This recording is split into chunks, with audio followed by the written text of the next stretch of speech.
No sabemos si difundir este vídeo es delito de injurias a la corona. Pero ahora escucharán a un testigo directo explicando que los Borbones son comisionistas y traficantes de petróleo. Pásalo. Primero, no sé quién es Manolo Prado. ¿Cómo que no sabes quién es Manolo Prado? Juro por mis muertos que no sé quién es Manolo Prado. ¿Lo ves? Es que eres un pardillo. Eres el único tío en España que no sabe quién es Manolo Prado.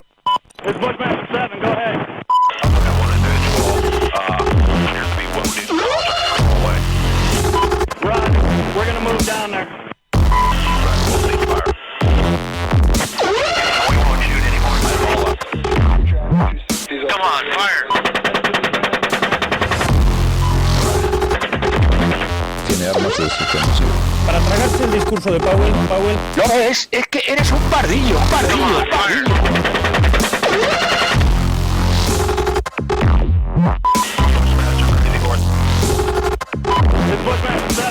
Sabemos que ha revelado quién es su barbero de confianza. Susana.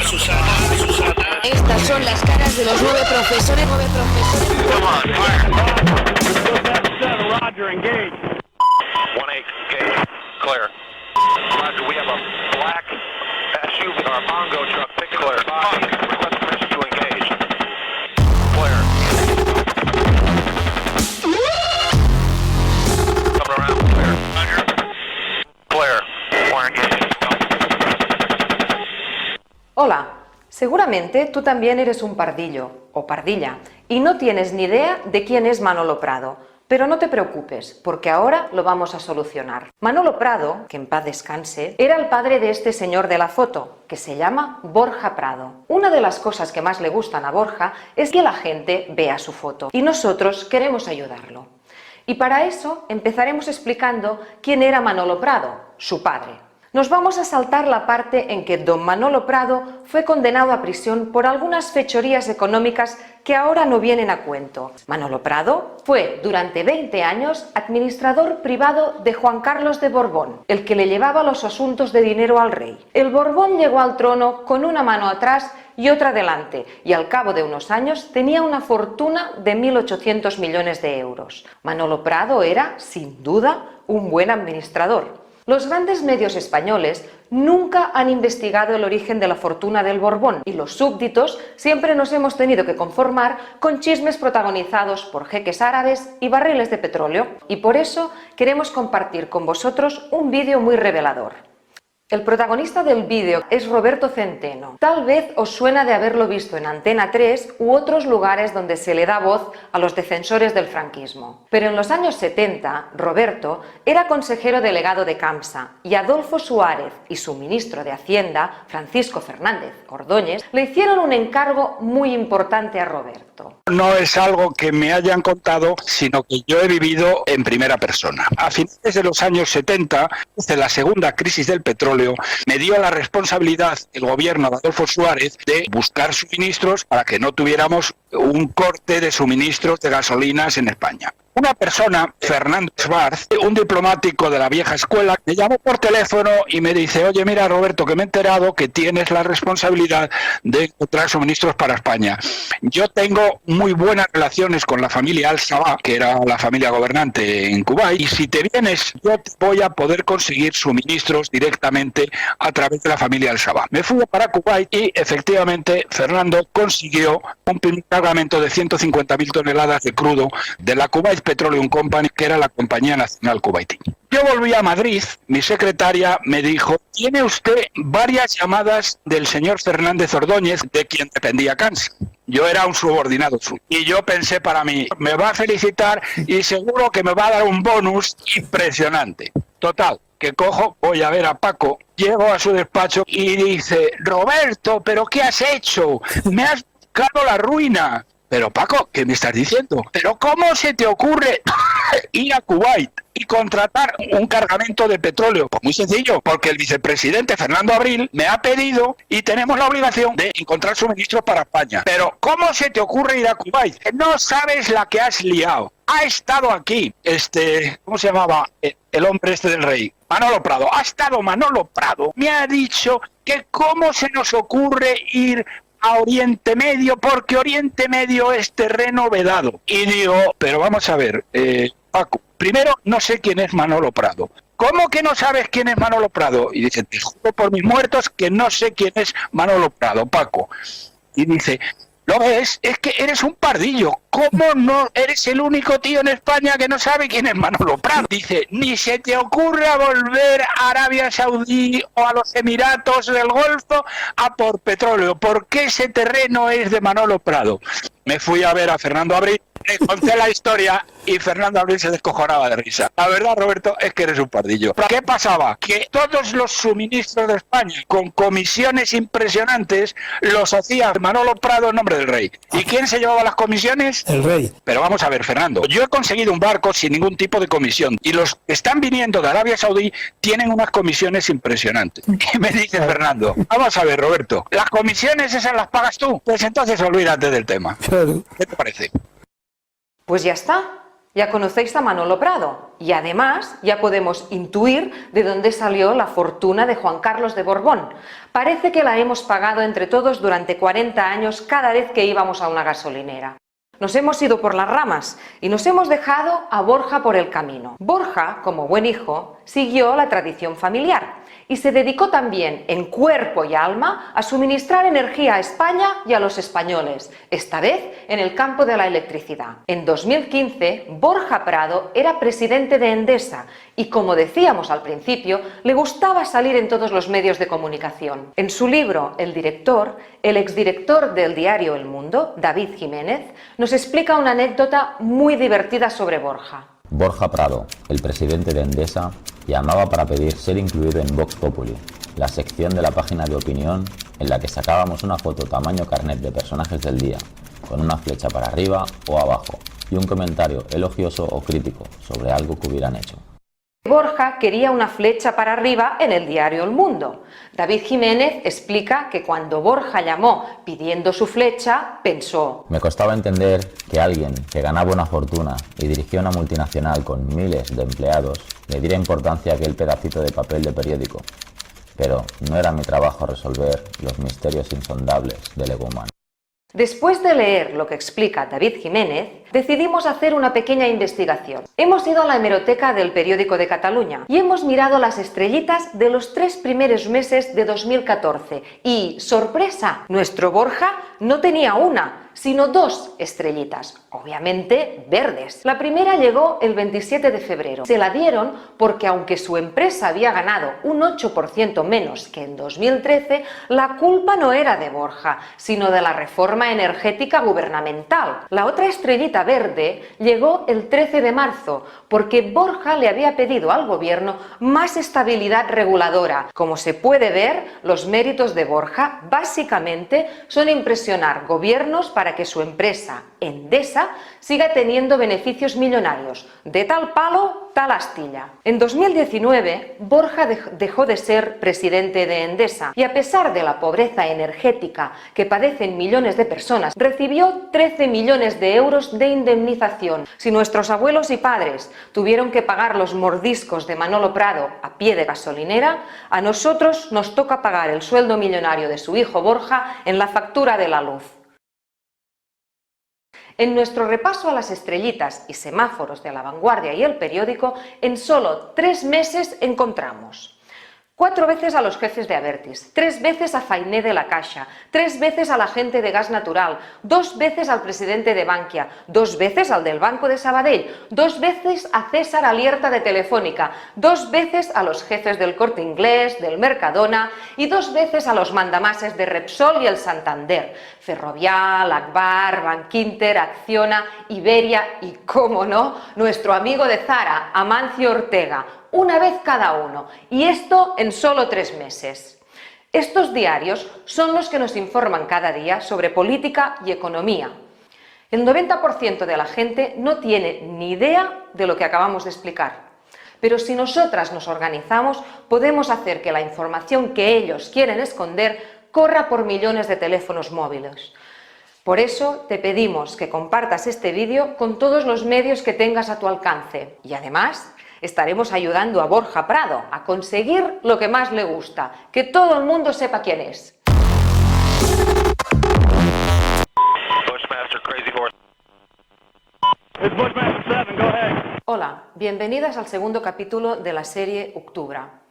Mentir no puede salir gratis, porque la mentira mata. Mirad este vídeo. You know when you gather, once you light them all up. Come on, fire. Hey, Roger.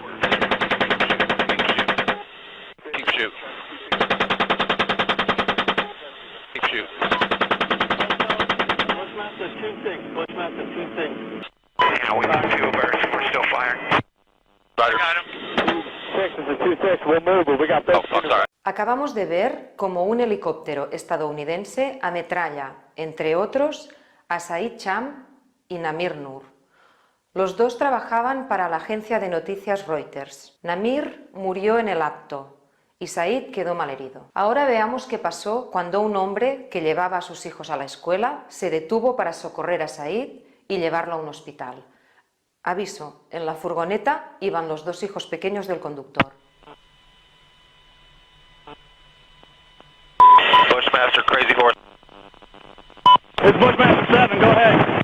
Roger, we have a black SUV or bongo truck picking up the bodies. Request permission to engage. Bushmaster 7, Roger. This is Bushmaster 7, Roger, engage. 1-8, engage. Clear. Come on. Clear. Clear. We're engaged. Coming around, clear. Roger.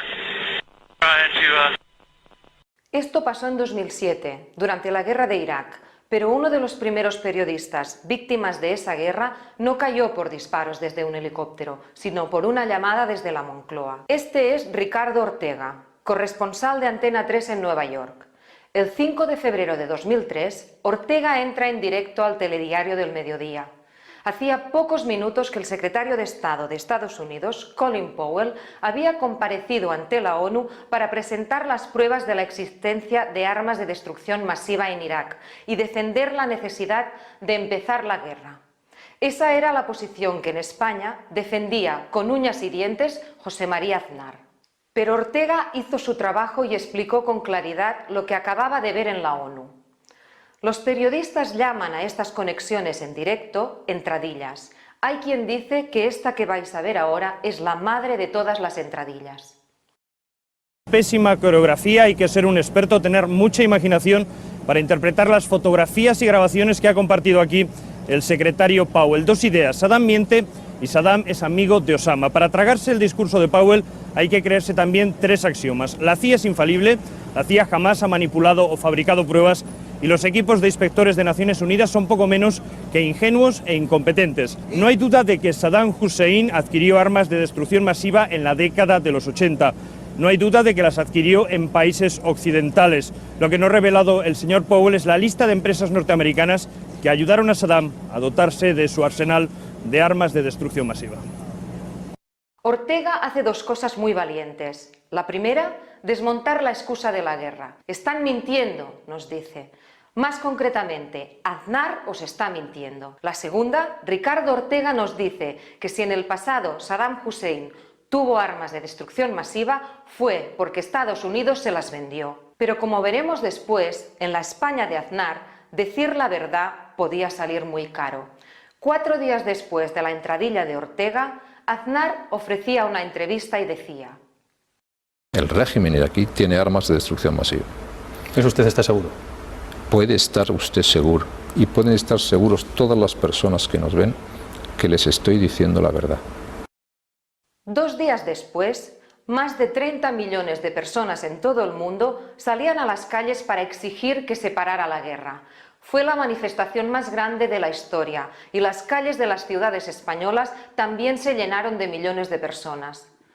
37 días después empezó la invasión de Irak. Meses más tarde, Ricardo Ortega fue asesinado mientras cubría una revuelta en Haití. Al día siguiente de su muerte, el periodista Rafael Poch desvelaba esto. Ricardo Ortega había sido cesado por una presión expresa de la Moncloa. Esas fueron las palabras de Ricardo en uno de los últimos intercambios de correo que mantuvimos. Las crónicas de Ricardo durante la guerra de Irak no habían gustado. desentonaban con el infame alineamiento del gobierno del PP. Ya le habían llamado la atención en varias ocasiones. En nuestra correspondencia, Ricardo me pidió absoluta discreción. Ahora ya no hay secreto que valga. No habría citado todo esto si no fuera por las inexactitudes que rodean su necrológica. Efectivamente, cuando Ricardo Ortega murió, la cadena que le había echado se deshacía en elogios, pero el periodista David Jiménez explica. Ricardo Ortega perdió su puesto como delegado de Antena 3 en Nueva York porque al entonces presidente José María Aznar no le gustaban sus crónicas sobre los preparativos de la guerra de Irak. Los directivos que le cesaron acudieron a su funeral, hicieron grandilocuentes declaraciones sobre su pérdida con la hipocresía de quienes, sin haber pisado jamás el frente, ni siquiera tuvieron el valor de defenderle desde la confortable seguridad de sus despachos. El 7 de febrero de 2007, al final de un acto, una estudiante de instituto de Pozuelo de Alarcón le preguntó a Aznar sobre las armas de destrucción masiva.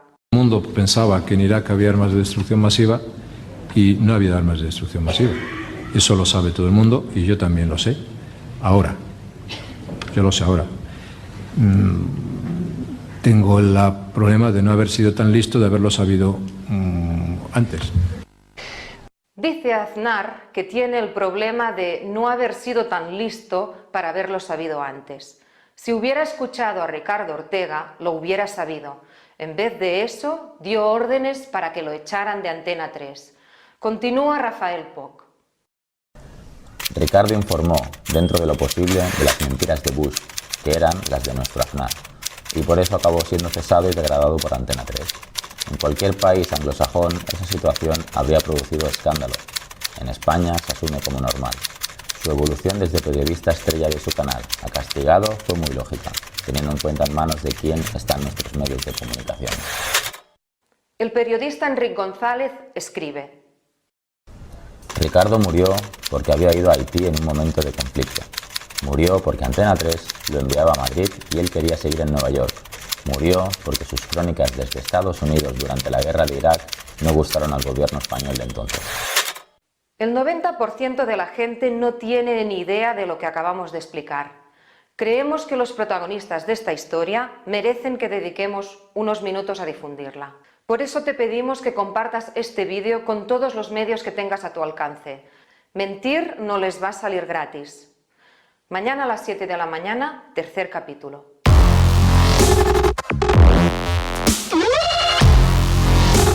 Santiago Abascal ha revelado quién es su barbero de confianza, Susana, y lo ha hecho en Instagram, efectivamente, y nosotros le hemos localizado. De hecho, nuestra compañera Lourdes ya se encuentra con Elvis, el dueño de la barbería.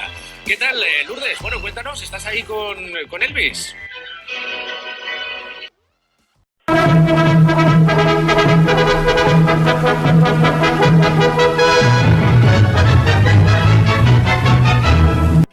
Santiago Abascal ha revelado quién es su barbero de confianza, Susana, y lo ha hecho en Instagram, efectivamente, y nosotros le hemos localizado. De hecho, nuestra compañera Lourdes ya se encuentra con Elvis, el dueño de la barbería. ¿Qué tal, Lourdes? Bueno, cuéntanos, ¿estás ahí con Elvis? Hola, bienvenidos al tercer capítulo de la serie Octubre. Mucha gente se enfada cuando Susana Griso, Pablo Motos, Ana Rosa o Bertín Osborne blanquean descaradamente a Vox. Algún día su colaboración con la ultraderecha se estudiará con horror en las facultades de periodismo, si es que Vox no las ha cerrado antes, claro. Este libro, escrito por Lluc Salellas, defiende una tesis interesante. Es necesario un ejercicio para recuperar el hilo de nuestra historia y analizar cómo aquellos que se instalaron en el poder por la fuerza de las armas en 1939 continúan ejerciéndolo desde la administración pública, los partidos políticos y las grandes empresas estratégicas. Sus descendientes han continuado situados en las altas esferas del poder a pesar de la llegada de la democracia.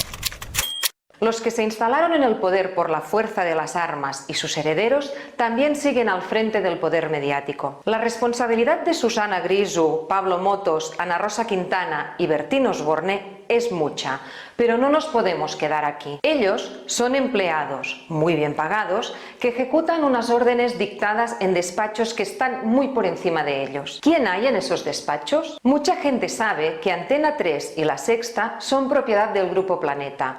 Lo que menos gente sabe es que el Grupo Planeta se construyó a punta de pistola. El 27 de enero de 1939, las tropas de Franco entraron a Barcelona. A primeras horas de la tarde del día 26 de enero, empieza la ocupación de Barcelona. Los partidarios de Franco se lanzan a la calle a dar la bienvenida y a clamar con enorme entusiasmo a los soldados que avanzan. Desde la misma tarde, los altos jefes militares pronuncian enardecidas alocuciones desde las radios barcelonesas. El general Yagüe declara: y a vosotros, catalanes, que os envenenaron con doctrinas infames, que os hicieron maldecir a España, si lo hicisteis engañados por los falsos propagandistas, os traigo también el perdón, porque España es grande, fuerte y puede perdonar. Entre las tropas que entraron a Barcelona estaba José Manuel Lara, capitán de la Legión durante la Guerra Civil. Pocos años después fundaría lo que sería el Grupo Planeta. Años después, su propio hijo y heredero del Imperio Planeta decía: no he tenido que hacer muchas putadas, porque mi padre ya las hizo casi todas. Efectivamente, el fundador del Grupo Planeta no solo era un franquista de una pieza, sino que era un hombre realmente violento. Esa violencia sería clave para convertir su editorial en un imperio en pleno franquismo. Así lo explica el escritor Xavier Borràs. En el ramo de las artes gráficas, todo el mundo recuerda cómo se construyó este imperio, en conveniencia con el régimen franquista, en la Barcelona gris y reprimida de los años 50. Básicamente, Lara recorría las imprentas de la ciudad y a punta de pistola, que siempre llevaba encima, requisaba el papel que necesitaba para publicar sus propios libros. Alguien podría decir que esto son las cosas del pasado y que con la llegada de la democracia todo eso quedó atrás. Pues no. La construcción del imperio televisivo, que hoy da voz a la extrema derecha, continuó durante la democracia. Para entender qué hay detrás de Susana Griso y Pablo Motos, la palabra clave es Telefónica. En 1947, Franco ya vio con claridad que las telecomunicaciones eran vitales para apuntalar su régimen y por eso se hizo con el control de Telefónica. Desde entonces, el franquismo y la derecha no han soltado esta empresa estratégica. En 1991 encontramos en el Consejo de Telefónica a Claudio Boada, jefe del Instituto Nacional de Industria durante el franquismo. También en Telefónica encontramos a Josep Vilarasau, quien además de haber sido presidente de la Caixa hasta el año 2003, fue nombrado director general de Telefónica en 1966. En el 91 aún estaba allí. El PSOE no tocó ni una coma de todo esto, al contrario, incluyó todo este paquete en su proyecto. La llegada de Aznar a la Moncloa culminó el proceso y colocó a los suyos en sitios estratégicos. En Endesa puso al ministro franquista Martín Villa. En Tabacalera puso a César Alierta, hijo del alcalde franquista de Zaragoza. Y en 1996 Aznar maniobró para que Miguel Blesa, el de las tarjetas Black, fuera consejero en Antena 3. En julio del 97, Telefónica compra el 25% de Antena 3 y pocos años más tarde, Planeta compra hasta el 50% de Antena 3 y ya estaba todo listo para el nacimiento de A3 Media. Poco después de la compra de Planeta, Juan Luis Cebrián, el jefe de Prisa, empresa editorial del diario El País, dijo: una operación interesante en la que Telefónica además fue obligada a vender Antena 3 a sus actuales propietarios. Todo esto que cuento lo saben todos ustedes, lo han hablado en todas sus comidas, pero nunca se ha dicho en público. Qué cosa más curiosa. Nunca se ha dicho en público. La memoria histórica no solo tiene que servir para cambiar nombres de las calles o para sacar momias del Valle de los Caídos, tiene que servir para entender las cosas que pasan hoy. Y lo que pasa hoy es que A3 Media se ha convertido en uno de los principales aliados de la ultraderecha de Vox. Escuchad esto. ¿Viste la putada que hicimos a Cifuentes? Que Margüello al principio estaba... Esto no se lo podemos hacer, digo, ¿cómo que no se lo podemos hacer? Es la mayor de las putadas que tú no puedes hacer a alguien. Mauricio, por eso ahí. Más le va a dar esta hija de puta. Por amor. Exacto. conversación fue grabada por la Guardia Civil mientras investigaba el caso Lezo, donde estaban implicados algunos directivos de A3 Media. Uno de los que hablan es Edmundo Rodríguez Sobrino, miembro del Consejo de Administración de La Razón, que fue detenido e imputado por el supuesto desvío masivo de fondos públicos del canal de Isabel II. El otro que habla es Mauricio Casals, presidente de La Razón y jefe de A3 Media, la empresa dueña de Antena 3 y La Sexta. En un momento de la grabación, Mauricio Casals dice algo muy revelador. El sándwich al PSOE en La Sexta funciona de cine. El sándwich del que habla Mauricio Casals tiene unos ingredientes muy sencillos. En el año 2014, los casos de corrupción acorralaban al PP y había que hacer algo. Por eso, en los altos despachos de A3 Media se decide dar visibilidad a Podemos. La idea era que Podemos desgastase al PSOE y así beneficiar al PP. Queda claro que los dueños de las televisiones abren y cierran el grifo a opciones políticas en base a sus intereses políticos y empresariales. Hoy, 5 años más tarde, parece que alguien ha dado la orden de dar voz a Vox. Y en eso estamos. Después de este recorrido por la historia, ¿a alguien le extraña que Susana Griso y Pablo Motos le rían las gracias a Santiago Abascal? ¿A alguien le extraña que La Sexta entreviste día sí, día no al presidente de la Fundación Franco? ¿A alguien le extraña que La Razón, que es de los mismos dueños que La Sexta, se indigne con Dani Mateo por sonarse los mocos con una bandera de España mientras publica esquelas de genocidas nazis? ¿A alguien le extraña que Inda y Marwenda, que están íntimamente relacionados con las cloacas del Estado, sean tertulianos estrella de La Sexta? ¿A alguien le extraña que Mauricio Casals, hombre fuerte de Planeta, nos pusiera a Podemos cuando le convenía y cuando le conviene nos pone a Vox? Como decía antes, la memoria histórica es mucho más que cambiar nombres de las calles. Tiene que servir para ver cómo la realidad que vivimos hoy tiene muchas veces sus raíces en cosas que pasaron hace mucho tiempo. Vox no nace de la nada. Es la continuación de una historia antigua. Hace 80 años se creaban imperios de comunicación a la sombra de Franco. Hace 40 años se convertían en demócratas de toda la vida y hoy, si conviene, usarán el odio de Vox en su beneficio. Compártelo. Y mañana a las 7 de la mañana, más. Hoy manejamos una información a cuenta de los hechos ocurridos en un colegio público de San Andrés de la Barca. El día siguiente del referéndum del 1 de octubre, profesores de ese colegio señalaron claramente a esos niños, hijos de Guardia Civil, auténticos fanáticos, con profesionales del odio, vestidos de profesores de instituto. Van a ser juzgados, claro. Estos tíos no pueden, estos tíos y estas tías, no pueden seguir dando clase.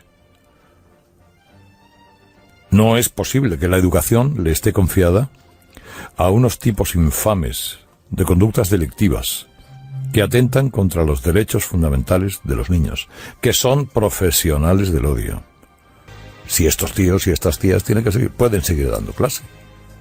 O tienen que dedicarse a, en fin, que lo recoja el Òmnium Cultural, el pesebre este que tienen montado entre la asamblea, el Òmnium, y que les dé un sueldo.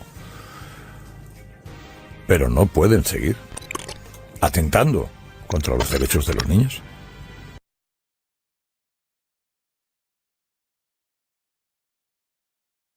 Hola, cuarto y último capítulo de la serie Octubre. Como expliqué en el primer capítulo, esta serie ha sido posible porque un grupo de gente en Cataluña decidimos organizarnos para luchar contra las mentiras de los medios de comunicación del IBEX. Si habéis seguido los 4 capítulos, seguro que os habéis indignado con las cosas que hemos explicado. Llegados a este punto, queremos compartir una pregunta con toda la gente que nos mira desde fuera de Cataluña. ¿Creéis que esos medios que defienden a banqueros, que encubren corrupción y que blanquean a Vox, dicen la verdad sobre Cataluña? Una cosa que se repite mucho es que en Cataluña la gente ha sido engañada por TV3 y otros medios de comunicación de ideología independentista. Vamos a revisar algunos datos recopilados por Media.cat. El 9 de noviembre de 2014 se hizo la primera consulta sobre la independencia. En TV3, el 58% de los tertulianos estaba a favor de la consulta, el 42% en contra. En cambio, en Televisión Española, el 0% de los tertulianos estaba a favor y el 100% estaba en contra. Sobre el tema de la independencia de Cataluña, la posición de los tertulianos en los medios era la siguiente.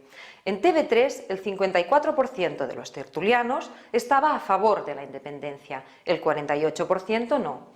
En Televisión Española, La Sexta, Telecinco y Radio Nacional de España, el 0% estaba a favor y el 100% estaba en contra. En Antena 3, el 95% estaba en contra. En 4, el 93% estaba en contra. Y en la cadena SER, el 92% estaba en contra. ¿Quién está más adoctrinada? ¿Una persona que vive en Madrid o una persona que vive en Barcelona? Con los datos en la mano, los medios de comunicación en Cataluña son mucho más plurales que los medios hechos en Madrid. Pero hay algo más importante. Una persona que vive en Cataluña tiene acceso a todos los medios hechos en Madrid. En cambio, una persona que vive en Madrid no tiene acceso a los medios hechos en Cataluña.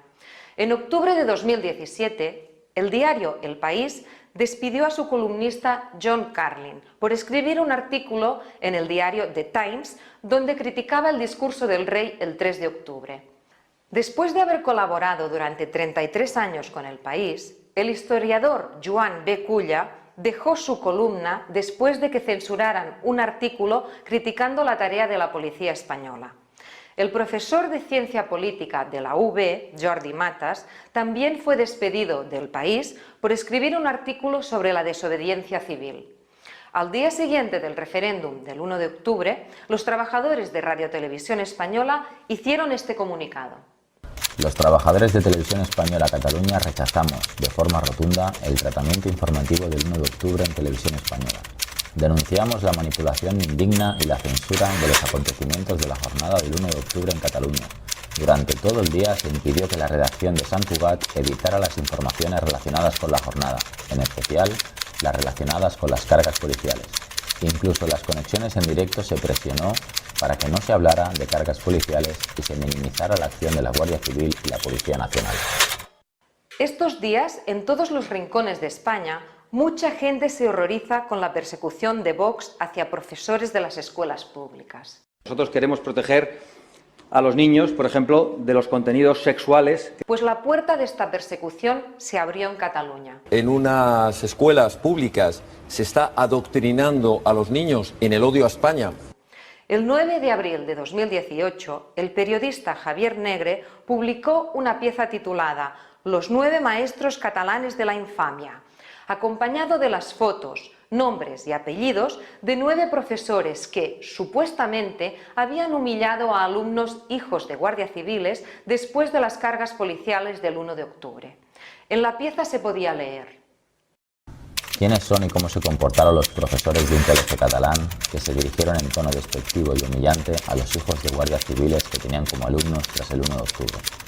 Algunos de esos guardias civiles estuvieron destinados en el País Vasco en los años de plomo de ETA, en la Guipúzcoa de los tiros en la nuca. Ahora, ya con la banda derrotada, estos mismos agentes sienten que vuelven a estar en la diana. Rápidamente, Albert Rivera recogía el guante y tuiteaba la foto de los profesores con este texto: Los maestros separatistas que señalaron públicamente a hijos de la Guardia Civil en Cataluña. La Fiscalía les investiga por delitos de odio, pero el Gobierno de España dice que no les abrirá expediente. Con cobardía nunca se vence al nacionalismo. 9 profesores de Barcelona. Los hijos de guardias civiles que estudiaban en el Instituto Palau. Andreu de la Barca, por hostigar, por permitir ciertos comentarios. Sus hijos tienen miedo a ir a clase. Estamos viviendo el infierno. Profesores de ese colegio señalaron claramente a esos niños. Una a una, estas son las caras de los 9 profesores del Instituto El Palau de Sant Andreu. Pero solo un mes más tarde de la publicación de la pieza de Javier Negre, el juzgado número 7 de Martorell archivó la causa. Según el magistrado, no había indicios que acreditasen delitos de odio, pero el daño ya estaba hecho y el bulo del adoctrinamiento había llegado a millones de personas. Pocos días después de la publicación de Javier Negre, el dibujante J.M. Nieto publicaba esta viñeta en el ABC. A pesar de que los juzgados ya habían dicho que no había habido delito de odio alguno, Felipe VI entregó al dibujante el premio Mingote.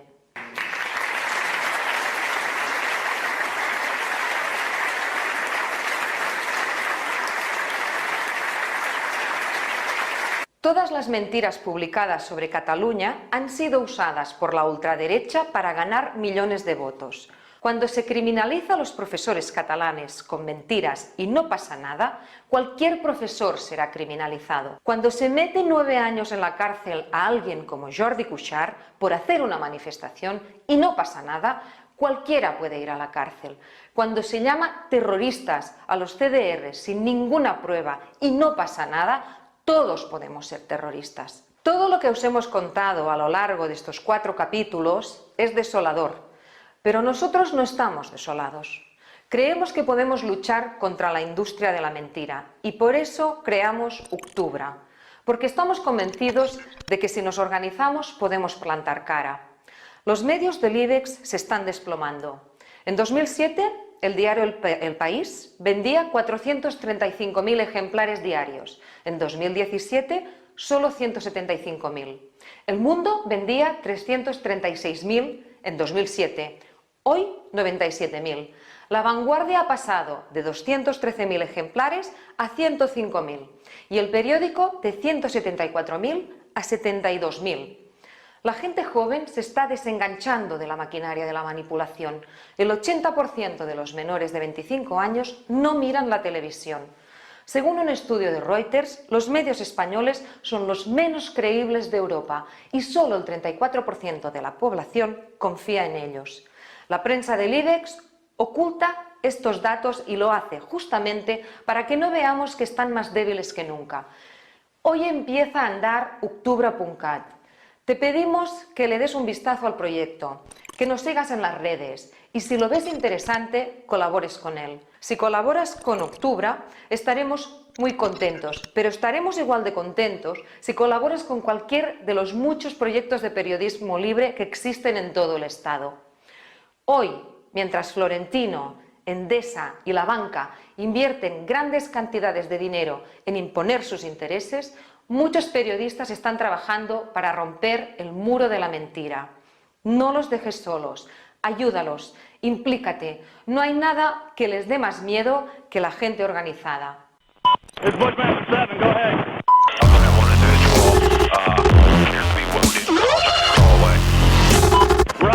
We're gonna move down there.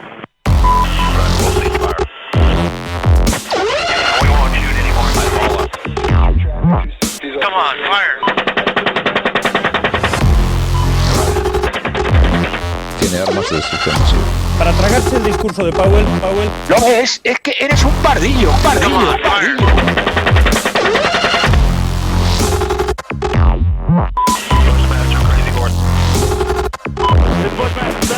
Santiago Abascal ha revelado quién es su barbero de confianza. Susana. Estas son las caras de los 9 profesores. Come on, fire. 1-8, gauge, clear. Roger, we have a black SUV, or Mongo truck